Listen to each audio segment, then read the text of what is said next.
Let's talk about something that's really shaking up our classrooms, the ethical use of AI in education.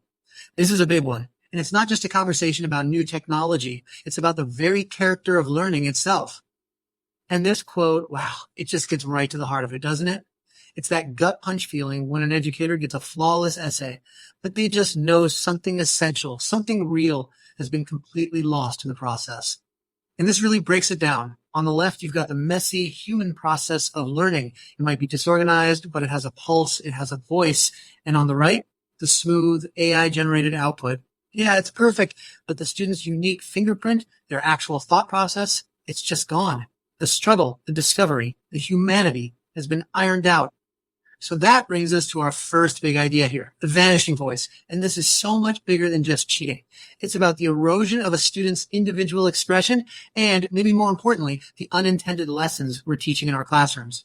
You know, every classroom has this like a hidden curriculum. It's the unspoken set of rules about what really gets you ahead. And with AI, a whole new unwritten rule book has just been smuggled in, and it's often in direct conflict with the official one. And this is where it gets tricky. When the official rules don't match up with what's actually happening, students learn a totally different game. That hidden curriculum starts whispering things like, if you don't use AI, you're falling behind. Or even worse, use it, just don't get caught. It accidentally teaches that the real goal isn't integrity, it's just performance and not getting in trouble. Okay, so if playing AI cop and policing students isn't the answer, then what is? Well, we have to shift our entire focus from just creating rules to actually building judgment. And that means we need a new approach, a compass for our principles, and a toolkit for our skills. Look, trying to write a rule book for every possible AI scenario, it's just impossible. It'll be outdated tomorrow. What we really need is an ethical compass, a set of core principles that can help us navigate this completely new landscape. So what are the 4 points on this compass? Well, first you've got autonomy, which is all about making smart, informed choices. Then beneficence, using these tools to actually do good and not harm learning. Transparency, being open and honest about AI's role. And finally, fairness, making sure everyone has a level playing field. These are the ideas that guide us.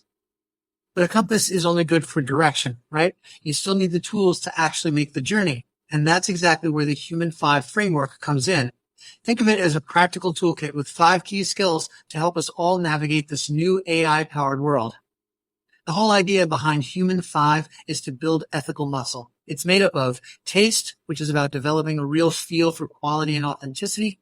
Agency, which is all about taking ownership of your work. Velocity, learning fast from feedback. And tentorizing, thinking about your long-term goals. And interruptibility, having the wisdom to know when to pause and change course. So let's dig into taste. In this AI world, taste isn't just about whether the writing is good. It's so much deeper.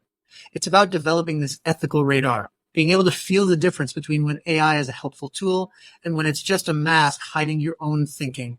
And then you have agency. This one's huge. It's about owning it. It's the rock solid understanding that you and you alone are accountable for what you hand in, no matter how much AI was involved. It's the polar opposite of throwing your hands up and saying, hey, the AI wrote it, not me. All right, so this all sounds great in theory, but what happens when things actually go wrong? How do we use this toolkit when a student misuses AI to get them from that mistake toward real maturity? Well, first we got to ask why. Because let's be real, it's almost never about a student just being dishonest or wanting to cheat. The human reasons behind it are usually way deeper and honestly a lot more relatable. I mean, just think about it for a second. Shame, fear of not being good enough, crushing anxiety, being overworked and exhausted, or maybe just a simple misunderstanding. These aren't tech problems. They're human problems, just wearing a new digital costume. And you know what the knee-jerk reaction usually is, right? The old way. Punishment. Catch the student, give them a 0, move on. But that's just treating the symptom. It does nothing to address the actual cause. But what if we flip the script? Instead of treating misuse like a crime to be punished, what if we saw it as a doorway, a teachable moment? That's the restorative path. It shifts the question from what rule did you break to what learning did you skip? It's not about compliance. It's about growth. This kind of conversation is a total game changer. It can turn that moment of crisis into a genuine opportunity to learn. So let's go back to that too perfect essay we talked about and see how a teacher could use this Human 5 framework to guide a student back to their own voice. So check out how this conversation actually works. A teacher can use taste by comparing the AI draft with the student's original notes, helping them see the value in their own messy, authentic voice. They build agency by asking, how can you make these ideas yours again? Velocity comes in with real quick feedback on new drafts. And intent helps connect this one assignment to the bigger question, what kind of writer do you want to become? And what's the result of all this? The student has this incredible breakthrough and says something like this, AI made my writing smooth, but not mine. That is the whole point. That is the moment of true ethical learning. And that really brings us to the big picture here, building judgment.